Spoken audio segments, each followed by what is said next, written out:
There is these talks that are going on. This the bipartisan talks, yeah. Now it's 1 year. Yeah. Ruto has been there for 1 year. Yeah. We are heading the 2nd year. Yeah. How do you see these talks? Because I feel like these talks, they are going nowhere. It's a game of Kenya Kwanza playing the azimio. As time goes on, they continue ruling. And you see, they are coming up with so many things. CG 7-year term president, CG BBS, CG office of the leader of opposition and everything. Don't you think? And these talks are spending a lot of money. I was seeing today from one of the newspapers saying they have spent 100 million through these talks. I was this telling this sitting allowance and everything. Yeah. Well, do we need these talks? And don't you think if Raila is going to continue these talks, zitakuja kumpaka matope baadaye, Ruto atatumia that nini kusema he did not perform because of those talks, alikuja akafunga mkono. Should Azimio walk out of those talks the way the Mount Kenya, like Jeremiah Kioni, Martha Karua are saying? Do we have any value in those talks? Okay. The results, the end result is what will tell us, like, it's what will show the end result. If this was nonsense, was waste of time or anything. Now, let's just keep it at bay, although I do not support this nonsense. Now, again, when we speak about embezzlement of funds, because now already you said that you have spent like 100 million. Yeah, okay. We are wasting money. There's a pastor who is supposed to come and pray for our economy so that our economy can grow. And that pastor is supposed to spend around 30 million. And it is the government that is financing that crusade through the wife of the president, Rachel. You see, that is a waste of resources. If this 23 million is taken to a county government of Kisumu or Washingishu, at least parents will have to breathe for around 3 terms because at least watoto watasoma. But now hii inaenda kupewa mzungu akuje kuombea inji economy pande. Economy inapandanga na maombi. You see, that is a waste of money. We have an office of the first daughter.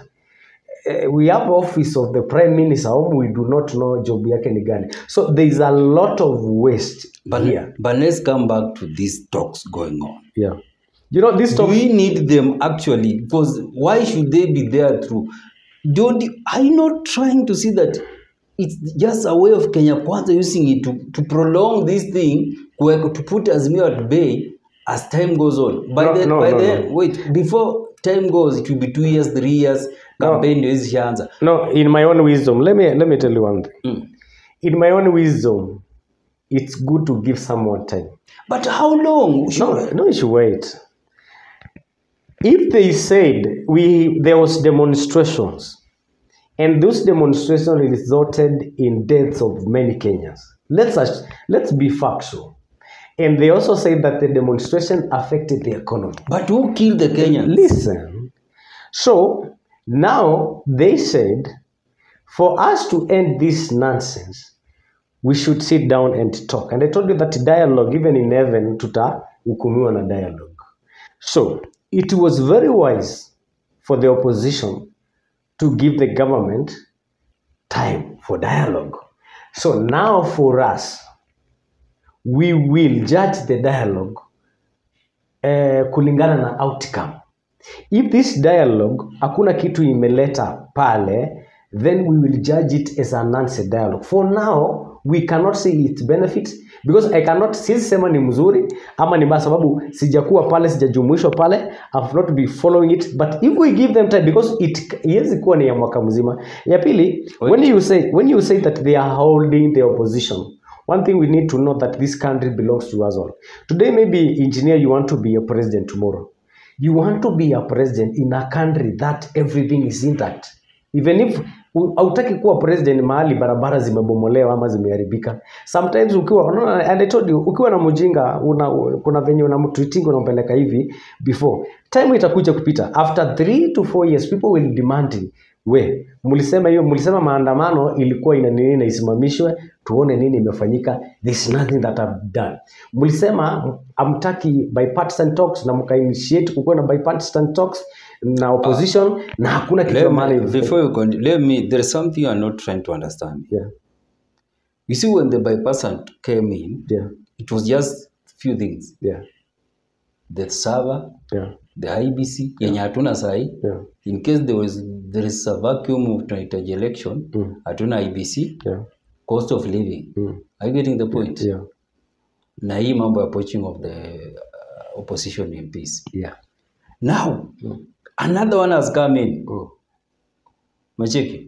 Creating of office of the leader opposition, prime minister, 7-year president, I end a 7-year term, so times 14 years. You see, now, they are not basing on the 4 things, and the people coming with those things, it's not the Azimio side. Azimio had 4 things they came with them. Cost of living, server issue, IBC issue, na poaching of MPs. 4. Now, Kenya Kwanza ndio wamekuja na kwanza walikuja wataki hizo vitu. Then they come in, Ruto ended 7 years. Sijui hiyo office of the prime minister ambaye ni msanii. So you can imagine Kenya Kwanza come with those things. Yeah. Now, zinaanza kuleta another things more. Are you getting the point? Yeah. So, by the time tena waanze kuongelea hizi vitu, they'll come up with other things. But it will not work like so. One thing I told you, like when they are saying like they want to, for example, the presidential term limit, it will not benefit them. When Kenyatta died in 1978, but the people of Mount Kenya, led by Charles Jonjo and the rest, said, let's give Moi, because it's easy for us to pick for Moi. Let's not, but they stayed out of government for 24 years. But no, they know very well it will not help them. Are you getting the point? But the fact is, the fact is, wanataka kuprolong. If you are not saying they are not prolonging kiti kurefu. Okay, time and is... still you should remember, Kenya, as you say, Kenyans are still suffering. Dollar inapanda, life inapanda, things happen. Maisha, we told people, and it was direct that don't expect anything positive from the current government. Expect problems. You see, that's what we told the people. Now, I'm saying in my own view and in my own wisdom, and in my own like zile vitu naangalia, you know, like kila mtu anakuanga na wazo lake bora yenye. Sometimes we say diligence, someone's diligence is unquestionable. For me, every time going to the street and the people dying every day was not making enough sense. It was making sense, but it was not making enough sense. Second, when the government say no, stop this, let's sit down and you guys come and tell us your problems, and they initiate those talks, it is very okay.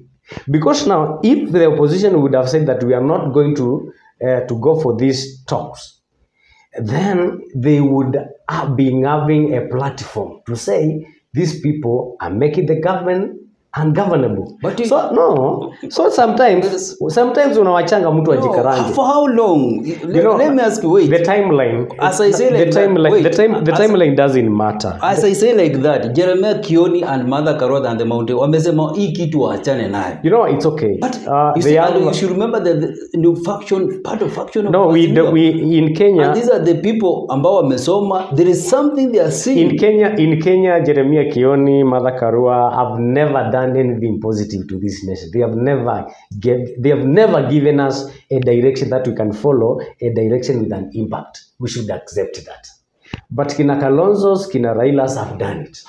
What's wrong with us saying, okay, we as citizens, we don't need this dialogue because hatujawekwa pale, that is not public participation. Hatujawekwa pale, we do not know exactly what is going on. Although the media is trying to give us some information, we do not know exactly what is going on. Why can't we give it like time? Because it won't go for like years and years. I think it's almost coming to an end. And then we'll be able now to look, what did they say important to us? If it was nonsense, we will stand and say, this was nonsense. And then again, it will be a very nice platform for us to say, now the regime is working. Because they said we need time. They were given time. Because when we were starting, they said, you should give us time to deliver. Even a kid cannot be born with it less than now a year has gone. But you should remember, Ruto said he needs 3 years to settle the issues that are affecting Kenyans. No, he doesn't need 3 years. He had said 3 months. Now he came up akasema 1 year. Then akakuja akasema 3 years. But we are still profiling this and we know what he said. So already for us, we know that this man is a liar. This man is clueless. Yes, nothing to offer. Let me ask you a question. Yeah. For all the manifesto ambayo UDO they had, what have they done? Nothing. What have they fulfilled? Nothing. So do you think they fulfill the talks? No, we are saying no. Let's not go back. You know, like we look like we do not understand what we are saying. Yes. We are saying this. When a kid, for example, it's a kid. Now let's go to a practical example. This is a kid who has failed an exam. And then she comes, or they come again, they tell you, Dad, give me a year, I want to repeat the class so that I can perform. You as his dad, you can tell him, you can't be an engineer because you know his capacity or their capacity. But as a kid or as a doubting, you say just, okay, I'll pay for you. Go for 1 year. And then because the last year he had passed with a D+, now he comes with a D-. So the kid themselves will have proven 100% that I'm a failure. No, this is exactly what we're doing. Let's leave that story alone. Yeah.